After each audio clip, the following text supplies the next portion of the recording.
नमस्कार छात्रों, मैं संदीप मिश्रा आज आप लोगों के लिए कक्षा 10वीं संस्कृत के प्रश्न बैंक को लेकर के आया हूं।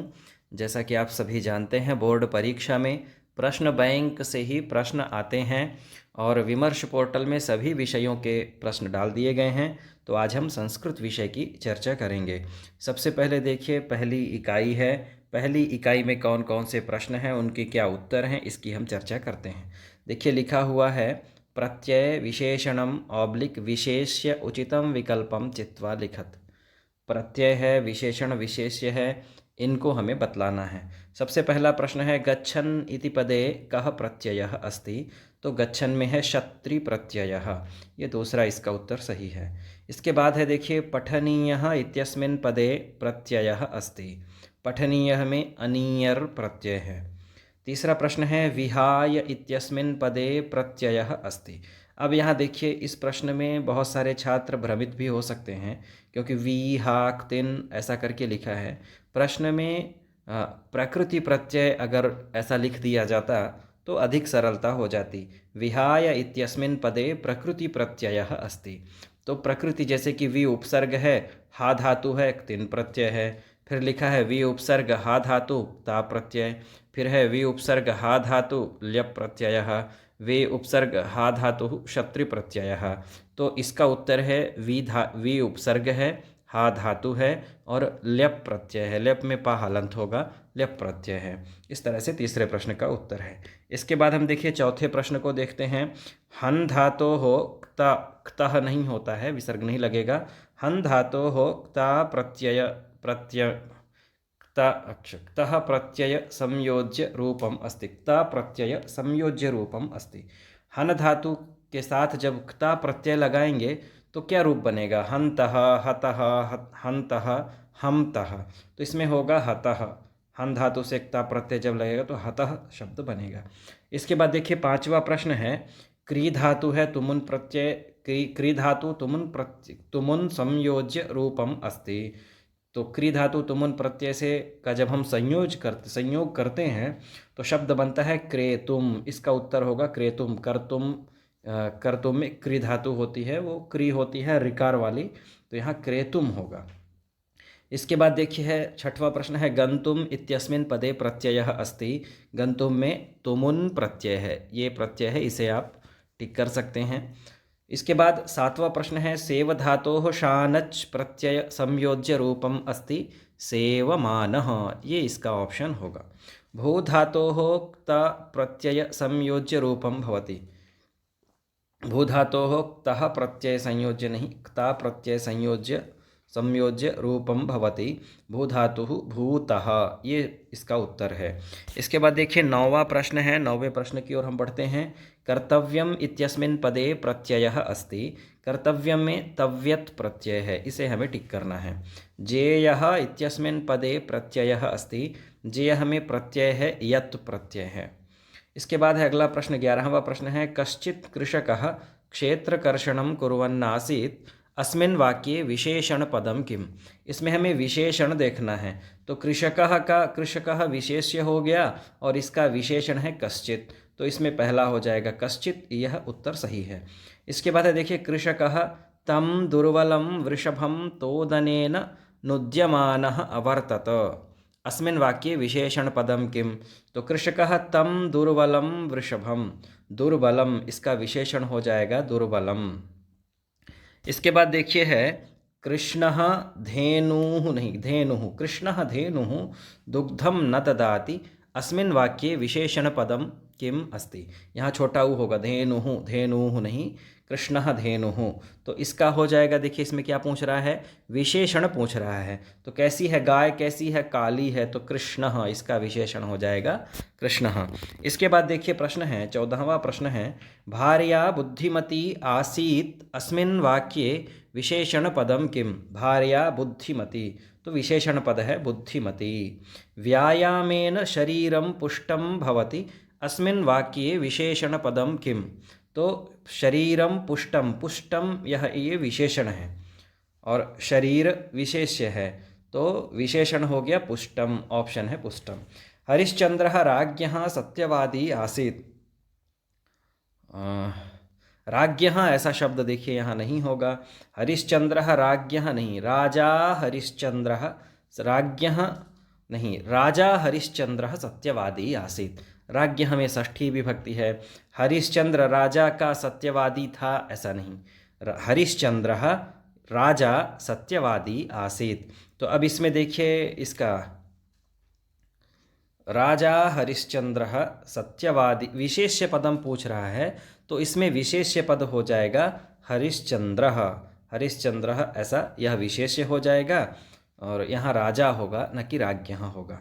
इसके बाद देखिए अगला प्रश्न है 17वां प्रश्न है। 17वें प्रश्न को हम देखते हैं। 17वें प्रश्न में क्या लिखा है, सन्यासी गृहत्यागी भवति इत्यस्मिन् वाक्ये विशेष्य पदम किम। सन्यासी गृहत्यागी, तो इसमें विशेष्य पद है सन्यासी। यहाँ देखिए उत्तर भी लिखा हुआ है, ये देखिए 17वें का उत्तर है सन्यासी।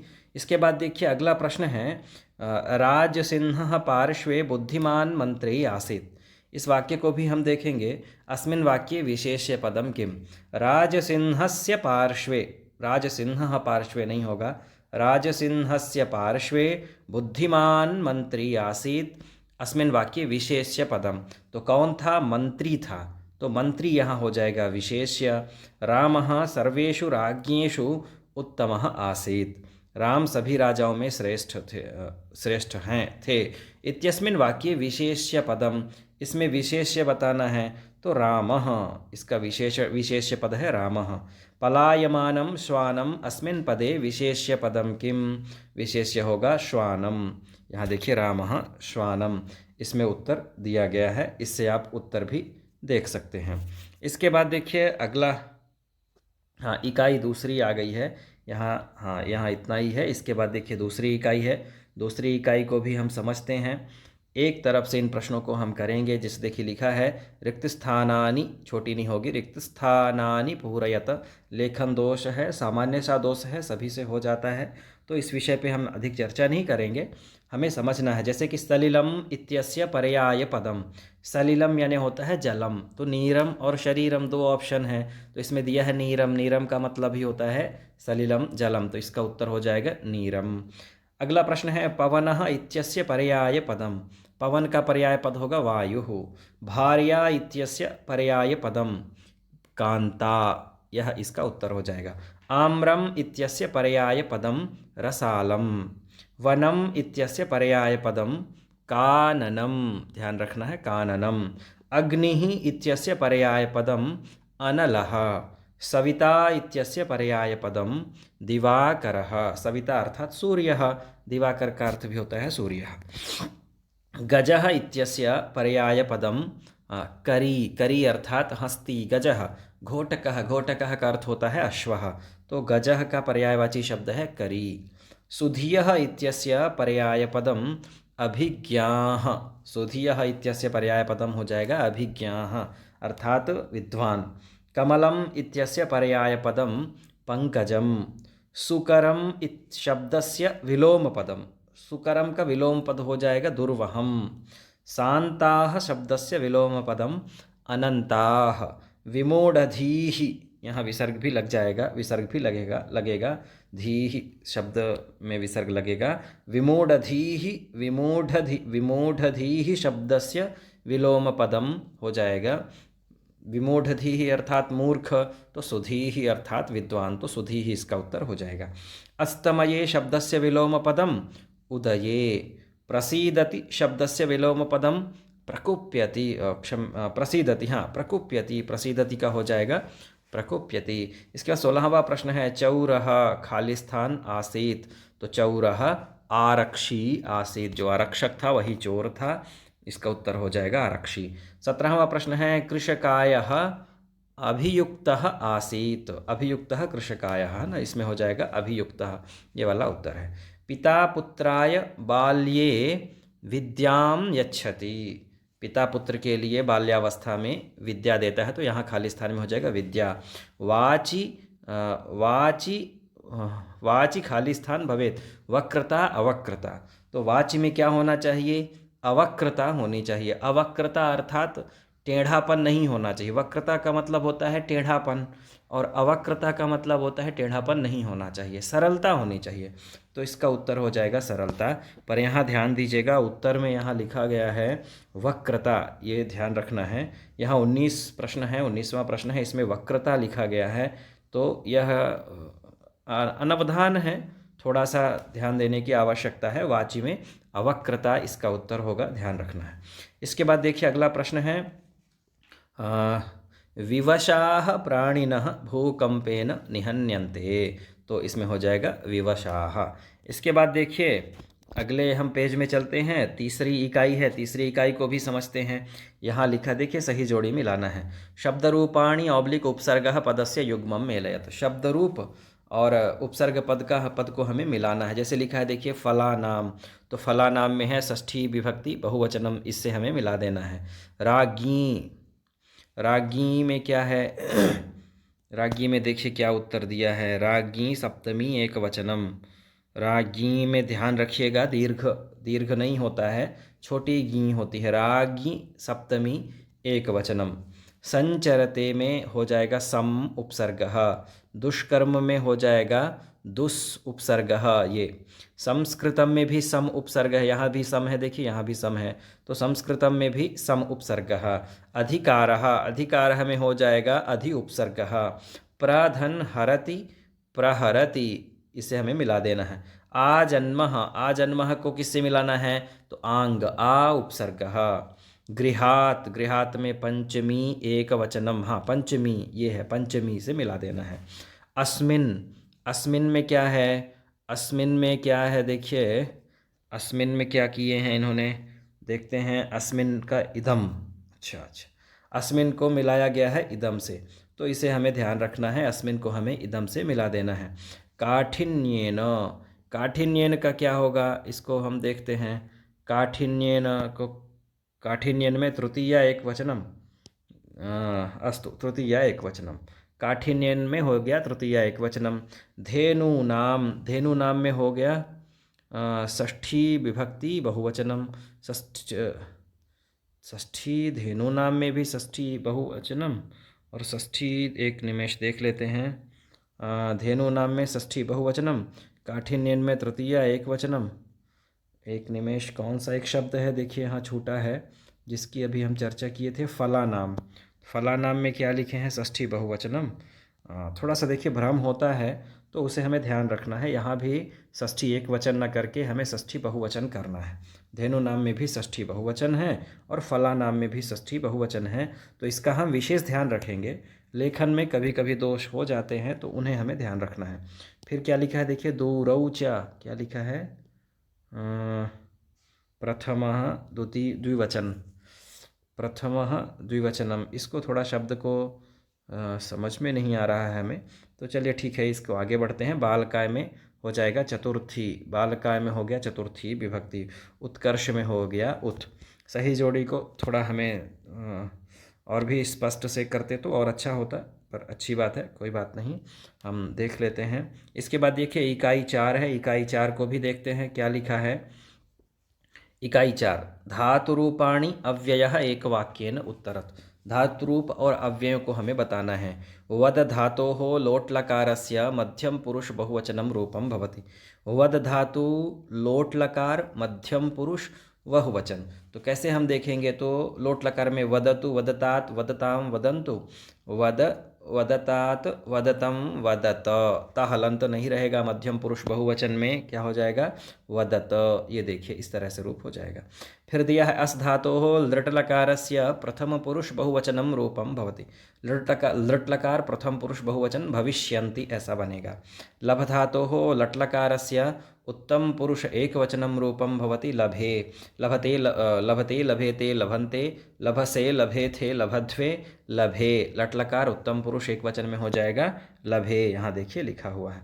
इसके बाद यह हन धातु हो लोट लकारस्य प्रथम पुरुष एक वचनम किम रूपम भवति हन्तु।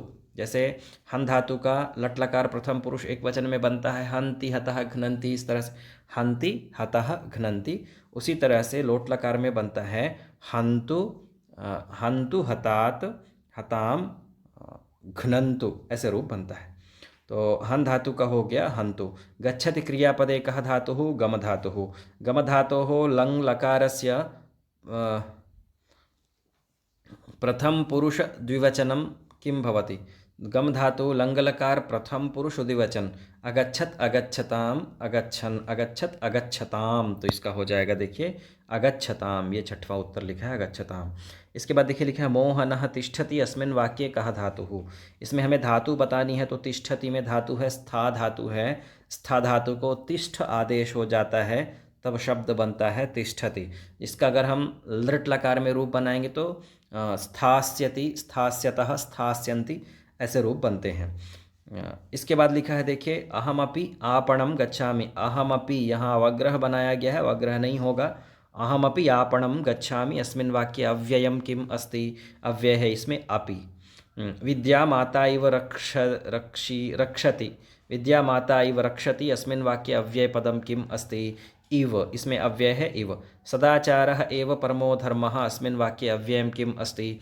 एव। अचिरं गृहं गच्छ अस्मिन् वाक्ये अव्ययपदं किम्? अचिरम्। अथ रामायणकथा आरभ्यते अस्मिन् वाक्ये अव्ययपदं किम्? अथ। अहं श्वः ग्रामं गमिष्यामि अस्मिन् वाक्ये अव्ययपदं किम् अस्ति? अहं श्वः, श्वः अव्ययपद।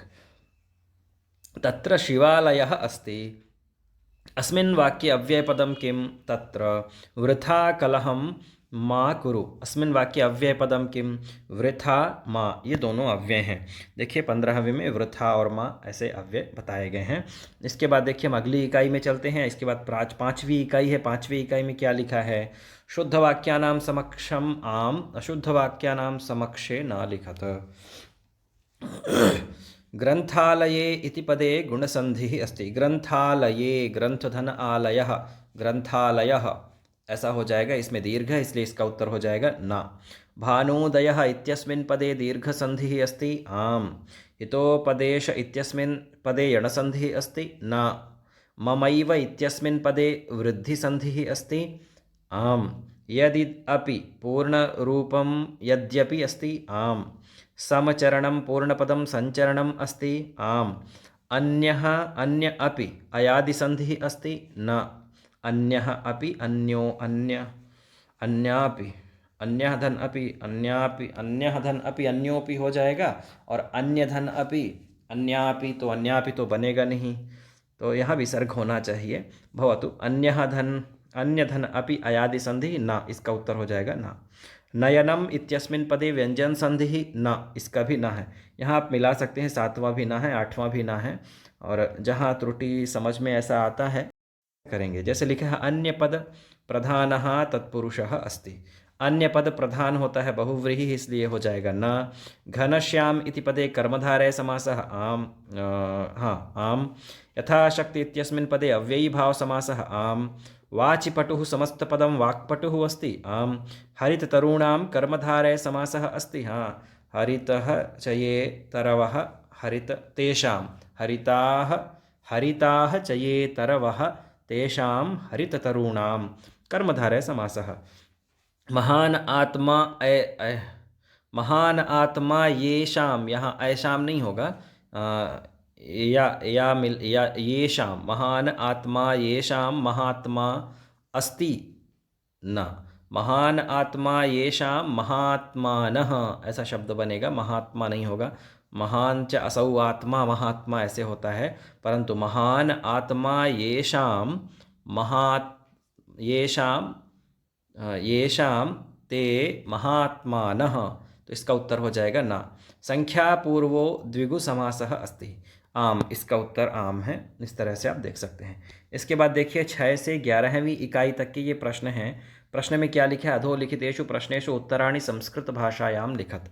ध्यान रखिएगा, आप प्रश्न बैंक से ही बोर्ड परीक्षा में प्रश्न आएंगे, इसलिए इन प्रश्नों को आप अच्छी तरह से समझ लीजिए, तो कहीं भी आपको बोर्ड परीक्षा में कठिनाई नहीं आएगी। देखिए क्या लिखा हुआ है, इसको थोड़ा सा छोटा कर देते हैं जिससे आप उत्तर भी देख सकें और प्रश्न भी देख सकें। क्या लिखा है, जैसे देखिए हाँ, क्या लिखा है?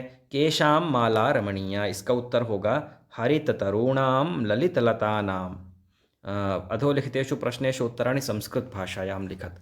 संस्कृत भाषा में लिखना है, अर्थात पूरे पद में लिखना है। तो आप लिखोगे हरिततरूणां ललितलतानां माला रमणीया। कविः किमर्थं प्रकृतेः शरणम् इच्छति। अब क्या है, कवि क्यों प्रकृति की शरण चाहता है? तो अत्र धरातले जीवितं दुर्वहं जातम् अतः कविः प्रकृतेः शरणम् इच्छति। सही है, इस तरह से आप लिख सकते हैं। जीवितं व जीवनम दोनों लिख सकते हैं। तीसरा प्रश्न है मनुष्याणां महान् रिपुः कः। मनुष्याणां महान् रिपुः आलस्यम। ठीक है। बुद्धिमती केन उपेता पितुर्गृहं चलिता। चौथा प्रश्न है तो बुद्धिमती पुत्रद्वयोपेता पितुर्गृहं प्रति चलिता। इसके बाद देखिए पांचवा प्रश्न है कीदृशं कर्म व्यायाम संगीतम कथ्यते। तो पांचवे का उत्तर है शरीरायास जननम कर्म व्यायाम संगीतम कथ्यते। कर्मम नहीं होगा, यह बिंदी ऊपर लगी है तो नहीं होगा। शरीरायास जननं कर्म व्यायाम संगीतम कथ्यते। छठवां प्रश्न है कृषकः किं करोति स्म। तो कृषकः बलीवर्दाभ्यां क्षेत्रकर्षणं करोति स्म। वस्तुतः चौरः, यहाँ देखिए प्रश्न है वस्तुतः चौरः कः आसीत्। तो उत्तर है वस्तुतः चौरः आरक्षी आसीत्। इसके बाद लिखा है कीदृशे प्रदेशे पदयात्रा न सुखावहा। आठवें का उत्तर है विजने प्रदेशे पदयात्रा न सुखावहा। इसके बाद देखिए नौवां प्रश्न है निर्धनः जनः कथं वित्तम् उपार्जितवान्। तो नौवां है निर्धनः जनः भूरि परिश्रम्य वित्तम् उपार्जितवान्। दसवां प्रश्न है पिता पुत्राय बाल्ये किं यच्छति। बा होगा बाल्ये किं यच्छति। तो पिता पुत्राय बाल्ये विद्याधनम यच्छति। 11वां प्रश्न है प्राणेभ्योपि, क्या लिखा है देखिए, प्राणेभ्योपि कः रक्षणीयः। प्राणेभ्योपि सदाचारः रक्षणीयः। कीदृशः प्राणिनः भूकंपेन निहन्यन्ते। तो हो जाएगा विवशाः प्राणिनाः भूकंपेन निहन्यन्ते। इसके बाद लिखा है अनिशं महानगर मध्ये किं प्रचलति। तो अनिशं महानगर मध्ये कालायस चक्रम प्रचलति। इसके बाद देखिए प्रश्न है बुद्धिमती कुत्र व्याघ्रम ददर्श। तो बुद्धिमती गहन कानने व्याघ्रम ददर्श। कस्य मांसम स्थिरी भवति। 15वां प्रश्न है तो व्यायाम अभिरतस्य मांसम स्थिरी भवति। जो व्यायाम करता है उसका मांस स्थिर होता है, शरीर सुडौल होता है। 6 से 11 प्रश्न हो गए, 6 से 11वीं इकाई हो गई। 6 से 11 तक के उस वही प्रश्न रहेंगे, तो उन्हीं प्रश्नों को आपको अच्छे से पढ़ना है। इसके बाद देखिए लिखा हुआ है अधोलिखितेषु वाच्य परिवर्तनम कुरुत। नीचे लिखे हुए शब्दों का हमें वाच्य परिवर्तन करना है। गुणी गुणम जानाति, इसको हमें बहुवचन में बनाना है। उत्तर देखिए गुणिनः गुणम जानन्ति। इसके बाद है देखिए पशुः उदीरितम अर्थम गृह्णाति, इसको हमें कर्मवाच्य में बनाना है। तो कर्मवाच्य और कर्तृवाच्य को हमें समझना है। जो कर्ता होता है कर्मवाच्य में तृतीया का हो जाता है। तो पशुः का हो गया पशुना। उदीरितम उदीरितः जो कर्म होता है वो प्रथमा का हो जाता है कर्मवाच्य में। तो पशुना उदीरितः अर्थः गृह्यते। इसके बाद है देखिए मृगाः मृगैः सह अनुव्रजन्ति, इसे हमें एक वचन में करना है। तो क्या होगा मृगः मृगेन सह अनुव्रजति। मृगः मृगैः सह न करके हमें मृगेन सह करना चाहिए, तो ज़्यादा सही हो जाता। एक वचन में हमें बनाना था इसलिए। अस्तु केन फिर क्या दिया है कः छायां निवारयति, इसका हमें कर्मवाच्य बनाना है। तो कः छायां निवारयति केन छाया निवार्यते, इस तरह से हो जाएगा। इसके बाद देखिए 5वां प्रश्न है तेन एव वह्निना शरीरम दह्यते, इसका हमें कर्तृवाच्य बनाना है। तो सह एव वह्निः शरीरम दहति, दहते नहीं होता है दहते। सह एव वह्निः शरीरम दहते। इसके बाद देखिए लिखा है 6वां प्रश्न है तेन फलानि खाद्यन्ते, कर्तृवाच्य में बनाना है। तो सह फलानि सह क्या लिखा है सह फलम खादति। ठीक है, ये फलानि खाद्यन्ते है, इसका हमें कर्तृवाच्य बनाना है। तो तेन का कर्तृवाच्य बनेगा सह, तो सह फलम खादति, ऐसा हो जाएगा। उत्तम। इसके बाद देखिए 7वां प्रश्न है, चौराह ग्रामे नियुक्ताः राजपुत्राः आसन। तो इसका हमें एक वचन में बनाना, चौरः ग्रामे नियुक्तः राजपुरुषः आसीत्, ऐसा बन जाएगा। इसके बाद दिया है देखिए 8वां प्रश्न, आत्महितैषिभिः व्यायामः क्रियते। इसका कर्तृवाच्य बनाना है, तो आत्महितैषिणः व्यायामं कुर्वन्ति। उत्तमम्। 9वां प्रश्न है, मोहनः पाठं पठति, मोहनेन पाठः पठ्यते, कर्मवाच्य में बनाना है। लतया गीतं गीयते, इसका हमें कर्तृवाच्य बनाना है, तो लता गीतं गायते। इस तरह से ये आपकी 12वीं इकाई भी पूरी हुई। इसके बाद हम चलते हैं 13वीं इकाई में। 13वीं इकाई में क्या लिखा है देखिए, कौन किसके प्रति कहता है। उत्तर यहाँ देखिए लिखा है, वस्तुतः वनराजः भवितुं तो अहमेव योग्यः। एक संवाद है, ये संवाद कौन किसके प्रति कहता है, किसको कहता है। तो लिखा है जैसे, वस्तुतः वनराजः भवितुं तो अहमेव योग्यः, कः कथयति, काकः, तो यहाँ लिख देना हमें काकः। कम प्रति वानरः, वानरः नहीं वानरम, ऐसा लिखना है।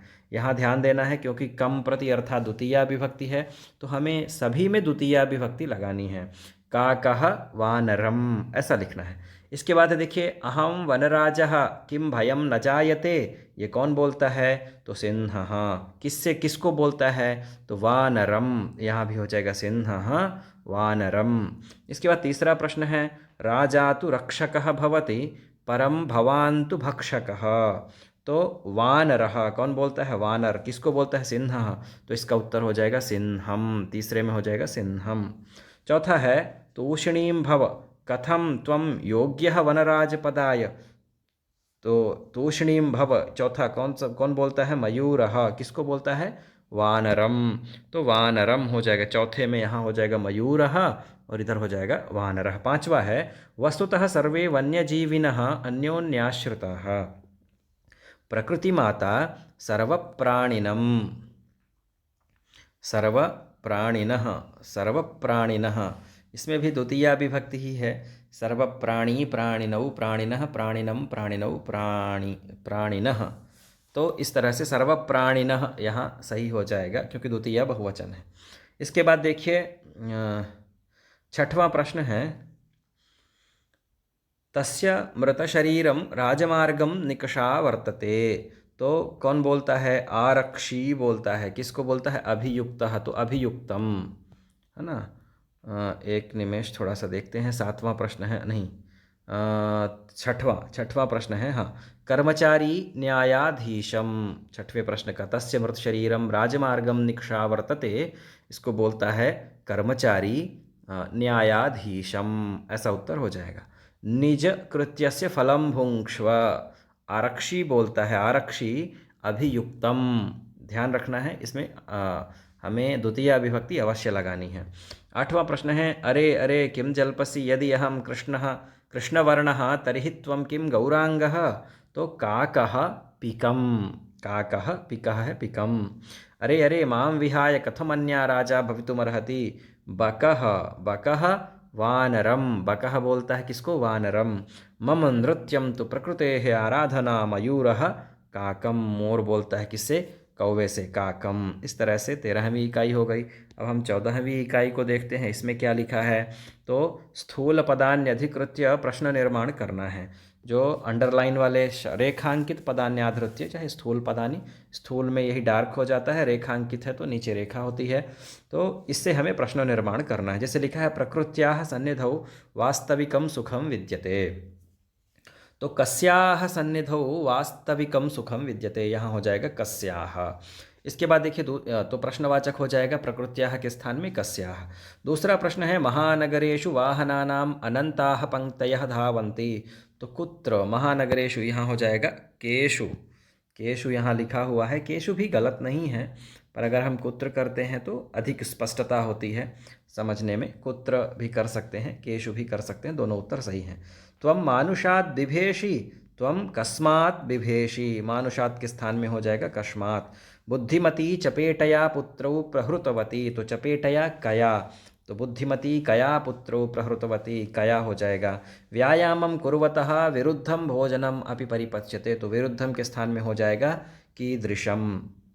अरयः व्यायामिनं न अर्दयन्ति, अरयः, यहाँ हो जाएगा अरि अरि अरयः के। यहाँ ध्यान देना है हमें, इसके उत्तर में छठवें में कह लिखा हुआ है, तो इसे हमें सुधार लेना है। यहाँ कह ना हो करके यहाँ हो जाएगा के अरयः व्यायामिनम न अर्दयन्ति, इसका हो जाएगा के व्यायामिनम न अर्दयन्ति। इसके बाद लिखा है धेनूनां माता सुरभिः आसीत्, धेनूनां में हो जाएगा कासाम, केशाम नहीं होगा, धेनु शब्द केशाम लिखा है यहाँ। धेनु शब्द स्त्रीलिंग शब्द, उकारांत स्त्रीलिंग शब्द। एक निमेष, हाँ इसमें हो जाएगा केशाम नहीं होगा यहाँ। धेनु नाम जो शब्द है ये षष्ठी विभक्ति बहुवचन का है, पर जो धेनु शब्द है वह स्त्रीलिंग शब्द है, इसलिए हो जाएगा यहाँ कासाम माता सुरभि आसीत। केशाम न होकर के यहाँ होगा कासाम। इसके बाद लिखा है सह कृच्छ्रेण भारम उद्वहति, केन, इसमें हो जाएगा सह केन भारम उद्वहति। मयूरस्य नृत्यम प्रकृतेः आराधना, कस्याः, यहाँ देखिए हाँ कस्याः नौवें में हो जाएगा कस्याः। सर्वे प्रकृति मातरम प्रणमन्ति, अब सर्वे प्रकृति मातरम, माता शब्द स्त्रीलिंग है तो काम, सर्वे काम प्रणमन्ति। पुत्रम द्रष्टुम सह प्रस्थितः, कम द्रष्टुम सह प्रस्थितः, पुत्रम के स्थान में हो जाएगा कम। न्यायाधीशः बंकिमचंद्रः आसीत्, न्यायाधीशः कः आसीत्। एतादृशी भयावह घटना गढ़वाल क्षेत्रे घटिता, तो एतादृशी के स्थान में हो जाएगा कीदृशी भयावह घटना गढ़वाल क्षेत्रे घटिता। फिर इसके बाद है देखिए विवशाः प्राणिनः आकाशे पिपीलिकाः इव निहन्यन्ते, आकाशे के स्थान में हो जाएगा कुत्र। तत्वार्थस्य, यहाँ ध्यान रखना है तत्वार्थस्य है, ये रेफ है परंतु थोड़ा सा लेखन दोष समझ में आ रहा है, यहाँ आप रेफ यहाँ हो जाएगा तत्वार्थस्य निर्णयः विवेकेन कर्तुं, तत्वार्थस्य निर्णयः विवेकेन कर्तुं शक्यः, तो इसमें हो जाएगा कस्य, तत्वार्थस्य के स्थान में हो जाएगा कस्य। इस तरह से 14वीं इकाई भी पूरी हुई। इसके बाद हम 15वीं इकाई को देखते हैं। क्या लिखा है, अशुद्ध कारक संशोधनम कुरुत। रामः पुस्तकं पठसि, रामः पुस्तकं पठति, यहाँ आप उत्तर भी देखते चलें तो ज़्यादा अच्छा रहेगा। लिखा हुआ है देखिए रामः पुस्तकं पठसि, इसका उत्तर हो जाएगा रामः पुस्तकं पठति, पठसि के स्थान में पठति हो जाएगा। गणेशम नमः, इसका हो जाएगा गणेशाय नमः। त्वं मानुषात् बिभेमि, तो त्वं मानुषात् बिभेषि ऐसा हो जाएगा। बिभेषि में मूर्धन्य शकार होगा, थोड़ा सा देखना है इसको, देखिएगा।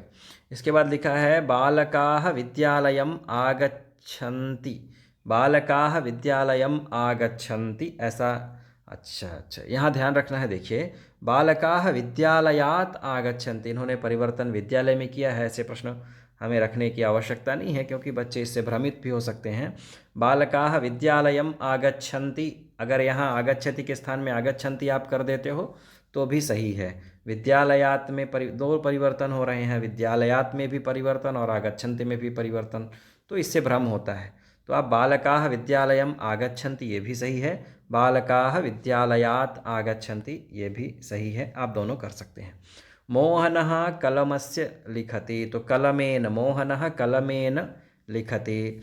लता गीतानि गीयते, लता गीतानि गीयते, इसका क्या हो जाएगा, तो लता गीतम गायति, ऐसे प्रश्न थोड़ा सा ध्यान देना है। अस्तु, लता गीतम गायति ऐसे रखना है। तो ऐसा भी कर सकते हैं, लतया गीतानि गीयते, गीतानि गीयन्ते हो जाएगा उसमें, परंतु जो इसमें लिखा है आप उसे लिख सकते हैं। सैनिकः अश्वेन पतति, इसके स्थान में हो जाएगा अश्वात् पतति। खगाः वृक्षाय निवससि, खगाः वृक्षे निवसन्ति, खगाः वृक्षेषु निवसन्ति, उत्तमम्। गंगा हिमालयं प्रवहति, गंगा हिमालयात् प्रवहति। मयूरः वने नृत्यन्ति, मयूराः वने नृत्यन्ते। इस तरह से अशुद्ध कारक संशोधन का प्रश्न भी पूरा हुआ। इसके बाद हम 16वें प्रश्न में चलते हैं। हमें ध्यान रखना है, देखिए गद्यांश रहेगा, गद्यांश को पढ़ करके हमें उत्तर देना है। ये बहुत महत्वपूर्ण होता है क्योंकि गद्यांश में ही उत्तर होता है और आप गद्यांश से देख सकते हैं, गद्यांश को पढ़ करके आप उत्तर ढूंढ सकते हैं। जैसे लिखा है देखिए, अस्ति देवलाख्यो ग्रामः तत्र राजसिंहः नाम राजपुत्रः वसति स्म। एकदा केनापि आवश्यककार्येण तस्य भार्या बुद्धिमती पुत्रद्वयोपेता पितुर्गृहं प्रति चलिता मार्गे गहनकानने सा एकं व्याघ्रं ददर्श। सा व्याघ्रम् आगच्छन्तं दृष्ट्वा धार्ष्ट्यात् पुत्रौ च पेटया प्रहृत्य जगाद। कथमेकैकशो व्याघ्रभक्षणाय कलहं कुरुथः अयमेकस्तावद् विभज्य भुज्यतां पश्चादन्यो द्वितीयः कश्चित् लक्ष्यते। अब देखिए प्रश्न है, देवलाख्यो ग्रामः को वसति स्म। देखिए प्रश्न क्या है, देवलाख्यो ग्रामः, ये देवलाख्यो ग्रामे ऐसा होगा प्रश्न। देखिए प्रश्न भी थोड़ा सा हमें समझना है। देवलाख्यो ग्रामे को वसति स्म या फिर कह वसति स्म आप कर सकते हैं। छात्रों के हिसाब से अगर हम करते हैं तो छात्र भी भ्रमित नहीं होते हैं। क्या होगा देखिए, देवलाख्यो ग्रामे कह वसति स्म, तो कह के स्थान में हो जाएगा राजसिंहः। तो देवलाख्यो ग्रामे राजसिंहः वसति स्म। राजसिंहः नाम राजपुत्रः वसति स्म, ऐसा लिख सकते हैं। कः वसति स्म, तो राजसिंहः नाम राजपुत्रः वसति स्म। ये देखिए उत्तर है, तत्र के स्थान में लिख देना है देवलाख्यो ग्रामे। ठीक है, ऐसा करना है। इसके बाद देखिए दूसरा प्रश्न है, तस्य भार्या का आसीत। उत्तर क्या है, तस्य भार्या बुद्धिमती आसीत। तस्य भार्या का आसीत नहीं, तस्य भार्या कीदृशी आसीत, ऐसा हम करेंगे तो और भी स्पष्टता हो जाएगी। तस्य भार्या कीदृशी आसीत, तो तस्य भार्या बुद्धिमती आसीत। तस्य भार्या बुद्धिमती लिखा हुआ है। इसके बाद अगला प्रश्न है, सा कम ददर्श। सा एकम व्याघ्रम ददर्श। देखिए यहीं लिखा होगा सा एकम व्याघ्रम ददर्श। इस तरह से बड़ा सरल सा गद्यांश रहता है और इनके उत्तर हम बड़ी आसानी से समझ सकते हैं। इसके बाद देखिए दूसरा गद्यांश है, इसे भी हमें समझना है, पढ़ना है। प्रश्न पढ़ते हैं, क्या लिखा है देखिए, कृषकः काभ्याम क्षेत्रकर्षणं कुर्वन् आसीत्। तो कश्चित् कृषकः वर्दाभ्याम क्षेत्रकर्षणं कुर्वन् आसीत्। यहाँ देखिए उत्तर है, तो कृषकः बलिवर्दाभ्याम क्षेत्रकर्षणं कुर्वन् आसीत्। ये उत्तर देखिए, इसका उत्तर ऊपर ही लिखा हुआ है, हम इस तरह से देख सकते हैं। दूसरा प्रश्न है, तयोः बलिवर्दयोः एकः कीदृशः आसीत्। तो तयोः बलिवर्दयोः एकः शरीरेण दुर्बलः आसीत्। तो यहाँ देखिए उत्तर में भी लिखा है, तयोः बलिवर्दयोः एकः शरीरेण दुर्बलः आसीत्। तीसरा प्रश्न है, मातुः सुरभेः नेत्राभ्याम कानि आविरासन्। ये देखिए लिखा है, मातुः सुरभेः नेत्राभ्याम अश्रूणि माश्रूणि, ऐसे नहीं, नेत्राभ्याम अश्रूणि, यहाँ बड़ा माँ नहीं होगा, नेत्राभ्याम अश्रूणि आविरासन। तो इसका उत्तर देखिए लिखे, मातुः सुरभेः नेत्राभ्याम अश्रूणि आविरासन। अर्थात इस गद्यांश में ही उत्तर रहते हैं। थोड़ा सा अगर हम पढ़ करके देखते हैं तो बड़ी सरलता से हम इन प्रश्नों को हल कर सकते हैं। इसके बाद देखिए तीसरा भी गद्यांश है। इन्हीं गद्यांशों में से कोई गद्यांश, दो गद्यांश आएंगे आपकी परीक्षा में, इसलिए आप इनके उत्तर को अच्छे से समझ लीजिए। तीसरा गद्यांश है, वनस्य दृश्यम समीपे एवैका नदी वहति। यहाँ देखिए क्या लिखा है, कः सुखेन विश्राम्यते, एकः सिंहः सुखेन विश्राम्यते। उत्तर हो जाएगा सिंहः सुखेन विश्राम्यते।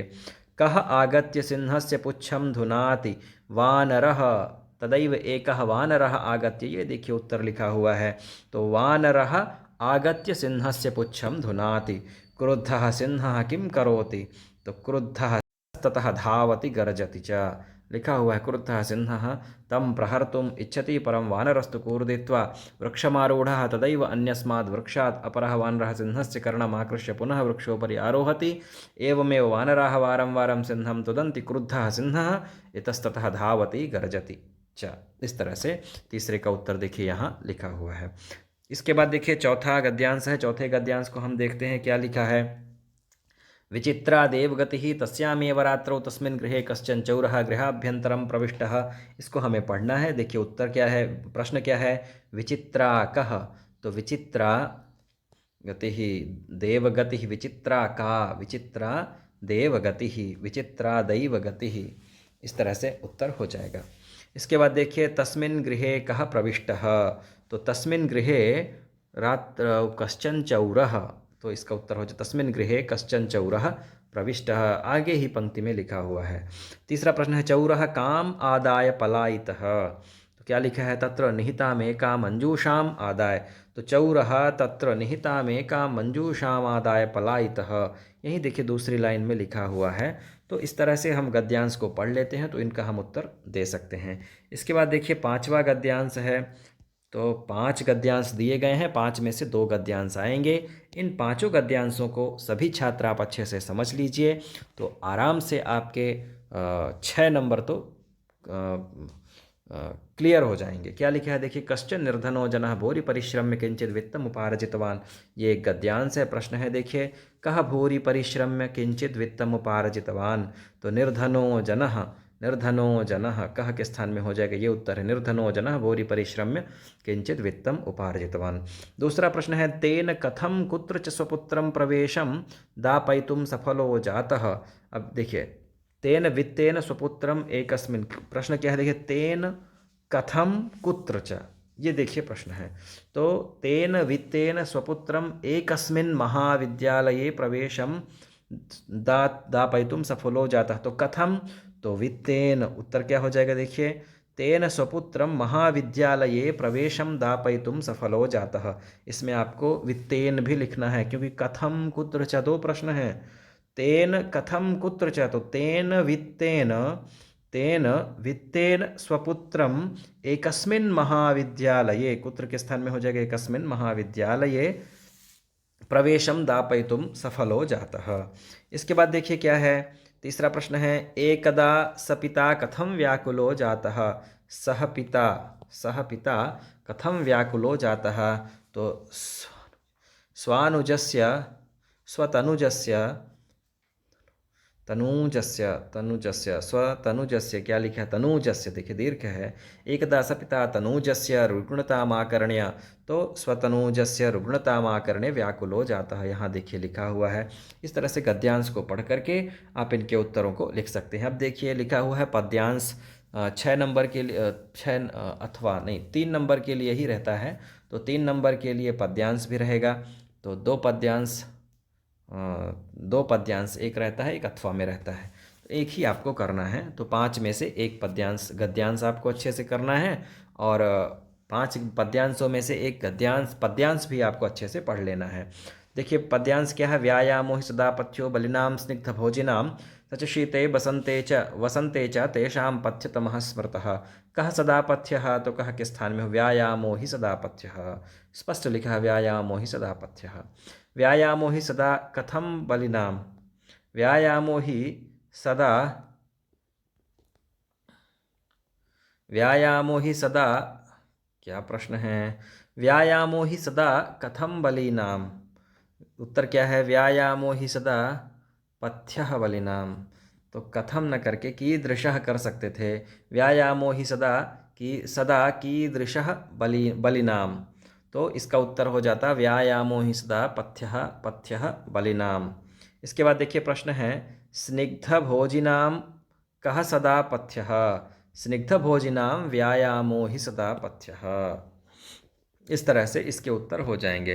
इसके बाद देखिए दूसरा पद्यांश है, विचित्रे खलु संसारे नास्ति किंचित् निरर्थकम अश्वश्चेद्धावने वीरः भारस्य वहने खरः।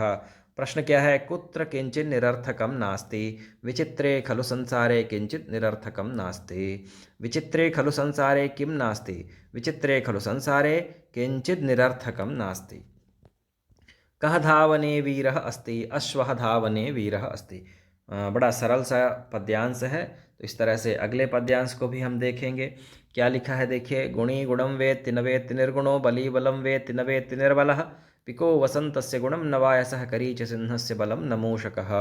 प्रश्न है, कह गुणम वेत्ति, तो गुणी गुणम वेत्ति, बलम कह न वेत्ति, बलम निर्बलम न वेत्ति, कह वसंतस्य गुणम वेत्ति, कह न वेत्ति, पिकः वसंतस्य गुणम वेत्ति, वायसः न वेत्ति, काकः न वेत्ति। इस तरह से बहुत अच्छा पद्यांश है, इसका अभ्यास अवश्य कर लें, ये आ सकता है। इसके बाद देखिए चौथा प्रश्न है, आचारः परमो धर्मः इत्येतद् विदुषां वचः तस्माद् रक्षेत् सदाचारं प्राणेभ्योऽपि विशेषतः। कः प्रथमो धर्मः? तो उत्तर हो जाएगा आचारः प्रथमो धर्मः। आचारः प्रथमो धर्मः इत्येतत् केषां वचः? आचारः प्रथमो धर्मः इत्येतत् विदुषां वचः। तस्मात् सदाचारं कस्मात् तस्माद् कं रक्षेत? तस्मात् सदाचारम रक्षेत। इस तरह से चौथा पद्यांश है। पांचवा पद्यांश क्या है देखिए, आलस्यम ही मनुष्याणाम शरीरस्थो महान् नृपुः नास्त्युद्यम समो बंधुः कृत्वा यम नावसीदति। आलस्यम ही केशाम शरीरस्थो महान् नृपुः? उत्तर हो जाएगा आलस्यम ही मनुष्याणाम शरीरस्थो महान् नृपुः। कस्य समो बंधुः नास्ति? उद्यम समो बंधुः नास्ति। किम मनुष्याणाम शरीरस्थो महान् नृपुः? तो आलस्यम ही मनुष्याणाम शरीरस्थो महान् नृपुः। इस तरह से पद्यांश हो गया। इसके बाद देखिए नाट्यांश है। इस नाट्यांश को भी हमें समझना है। क्या लिखा है देखिए, अधोलिखितेषु नाट्यांशस्य प्रश्नानाम् उत्तराणि संस्कृत भाषायां लिखत। पिकः अलम अलम अतिविकत्यनेन किं विस्मर्यते? अतिविकत्यनेन विकल अतिविकत्यनेन किं विस्मर्यते? काकः कृष्णः पिकः कृष्णः को भेदः पिककाकयोः? वसन्तसमये प्राप्ते काकः काकः पिकः पिकः काकः कीदृशः पिकः कीदृशः? उत्तर क्या होगा? काकः कृष्णः पिकः कृष्णः। कदा काकः काकः पिकः पिकः? तो वसन्तसमये काकः काकः पिकः पिकः।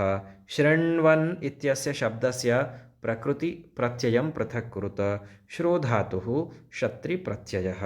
उत्तमम। इस तरह से ये एक नाट्यांश है, इसके 3 उत्तर हैं। इसके बाद देखिए अगला नाट्यांश है। क्या लिखा है? प्रकृति माता से संबंधित है। प्रकृति माता पाठ से है सौहार्द्रम प्रकृतेः शोभा। तो प्रश्न क्या है? अहम प्रकृति ही केशाम जननी युष्माकम। तो युष्माकम सर्वेशाम जननी स्पष्ट लिखा हुआ है पहली ही लाइन में। तो हमें लिख देना है अहम प्रकृति ही युष्माकम सर्वेशाम जननी। राज्ञः सुखम कस्मिन्?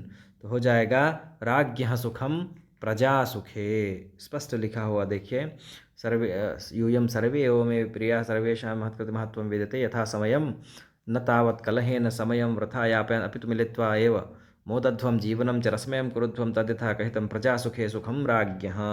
तो राज्ञः सुखम प्रजा सुखे। इसके बाद क्या है प्रश्न? युष्माकम इत्यस्य पदस्य मूल शब्दम विभक्तिम वचनम च लिखत। तो युष्माकम का मूल शब्द है देखिए युष्मद है, विभक्ति है षष्ठी, वचन है बहुवचनम। इसके बाद देखिए तीसरा नाट्यांश है। तीसरे नाट्यांश को भी समझते हैं, उसी पाठ से है। क्या लिखा है? प्रश्न देखना है। पूर्ण दिनम यावत निद्रायमाणः कः कथमस्मान् रक्षिष्यसि? तो कः कथमस्मान् रक्षिष्यति? तो कः के स्थान में हो जाएगा उलूकः। तो पूर्ण दिनम यावत निद्रायमाणः उलूकः कथमस्मान् रक्षिष्यति। दूसरा है उलूकम नृपतिम कृत्वा कानु का भविष्यति? कानु का भविष्यति। उत्तमम। तो उलूकम नृपतिम कृत्वा कानु सिद्धिः भविष्यति। के सर्वे एव मे संततिः यूयम सर्वे एव मे संततिः। अब हमको देखना है इसमें से मिल जाएगा। उलोकः रक्षिष्यति तो सर्वथा अयुक्तमेतद् यन्मयूरहंस कोकिल चक्रवाक शुक्र सारसादिषु पक्षिप्रधानेषु विद्यमानेषु दिवान्धस्य करालवक्त्रस्य अभिषेकार्थं सर्वे सज्जाः पूर्णं दिनं यावत् निद्रायमाणः एषः अर्थात एषः उलूकः। तो उलूकः यहाँ हो जाएगा। फिर ये देखिए उलूकम नृपतिम कृत्वा। तो उलूकम नृपतिम कृत्वा कानु सिद्धिः, सिद्धिः यहाँ हो जाएगा है ना। यहाँ पूछा है ना दूसरे में कानु का भविष्यति, तो सिद्धि भविष्यति। तीसरा प्रश्न है यूयम सर्वे में संततिः।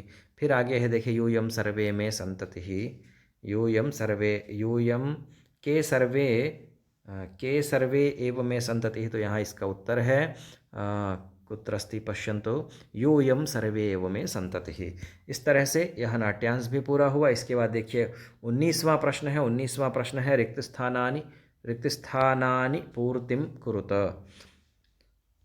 अब इदानीं वायुमंडलम भृशम प्रदूषितम अस्ति। फिर क्या है? अत्र, ये देखिए अत्र जीवनम दुर्वहम अस्ति। प्राकृतिक वातावरणे क्षणं संचरणम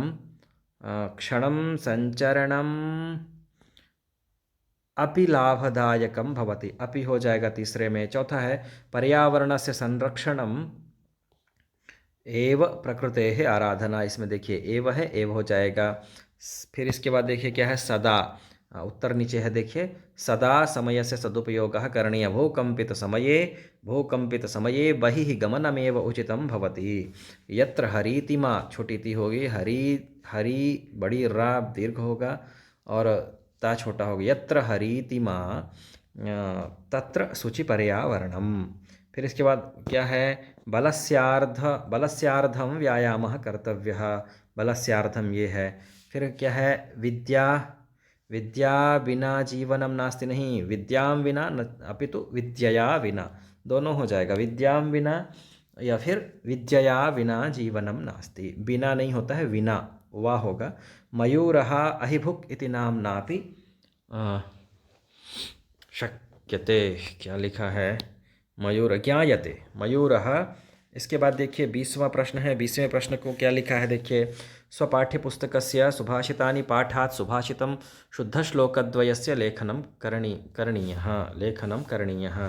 तो अपनी पाठ्यपुस्तक से हमें शुद्ध 2 सुभाषित हमें लिखने हैं। इसके बाद देखिए 21वां प्रश्न है, पत्र लेखन का है। पत्र लेखन में अवकाशार्थं प्रार्थना पत्रम, मित्राय स्वाध्ययनस्य पत्रम, पितरौ प्रति परीक्षायाः परिणामसूचकं पत्रम और पुस्तकानि प्रेषयितुं प्रकाशकं प्रति पत्रम, ये 4 पत्र हमें तैयार रखने हैं।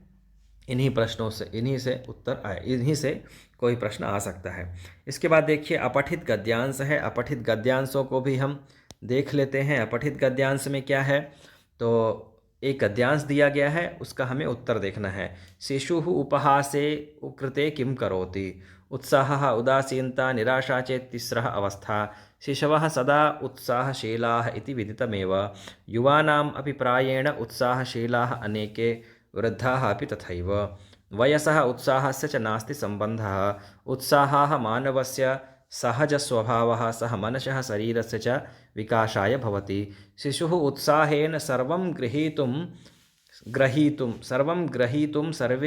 सर्वैः सह खादितुं सर्वैः सह खेलितुं च प्रवर्तते। तो इसका उत्तर हो जाएगा, शिशुः उत्साहेन सर्वं ग्रहीतुं खादितुं खेलितुं च प्रवर्तते। इस तरह से इसका उत्तर हम, या सर्वैः सह भी अगर हम लिख देंगे, यहाँ से लेकर के यहाँ तक लिख देंगे, वो भी सही है। तीसरा है मनसः कति अवस्थाः सन्ति, तो ऊपर ही लिखा उत्साह, उदासीनता, निराशा चेत् तिस्रः अवस्थाः, तो मनसः तिस्रः अवस्थाः सन्ति। इसके बाद है के उत्साहशीलाः भवन्ति, उत्तर है बालकः, युवानः, वृद्धाः उत्साहशीलाः। देखिए शिशवः सदा उत्साहशीलाः इति विदितमेव, युवानामपि प्रायेण उत्साहशीलता, अनेके वृद्धाः अपि तथैव। तो बालकः, युवानः, वृद्धाः उत्साहशीलाः भवन्ति, ऐसा लिख सकते हैं। इसके बाद बालकः के स्थान में आप शिशवः भी लिख सकते हैं, उसमें कोई समस्या नहीं है। इसके बाद है युवानां पदे कः विभक्तिः अस्ति, षष्ठी विभक्तिः अस्ति, युवानां षष्ठी विभक्ति बहुवचनम। इसके बाद देखिए अगला गद्यांश है, उसको भी हमें समझना है। उत्तर क्या है, पहले प्रश्न देखना है। सन्यासी कुत्र वसति स्म, तो कस्मिंश्चित् प्रदेशे काचित् नदी वर्तते, नदी तीरे, तो उत्तर हो जाएगा सन्यासी नदी तीरे वसति स्म। अपरः नौका कस्याः घट्टेन नद्यां निमग्नः अभवत्, तो यह देखना है हमें क्या लिखा है। सः नद्याः परं तीरं गन्तुम् एकं नौकाम् आरूढवान्, वेगेन प्रवहन्त्यां नद्याम् अकस्मात् एका अपरा नौका शिलाया घट्टनेन निमग्ना अभवत्, तो अपरः नौका शिलायाः घट्टनेन निमग्ना अभवत्। क्या है देखिए प्रश्न, कस्याः घट्टनेन, है ना, तो शिलायाः घट्टनेन।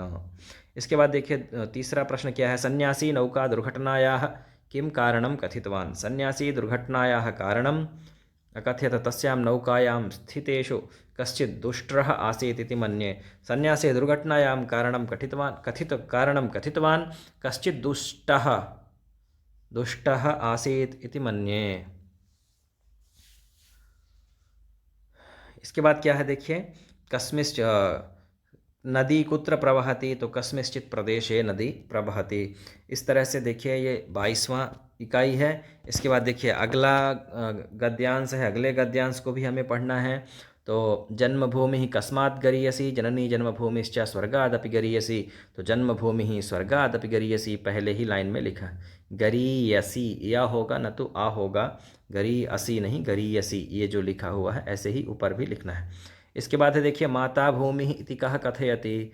तो माता भूमि पुत्रोहम, पुत्रोयम नहीं पुत्रोहम पृथिव्याः वैदिक ऋषिः कथयति। माता भूमिः वैदिक ऋषिः कथयति।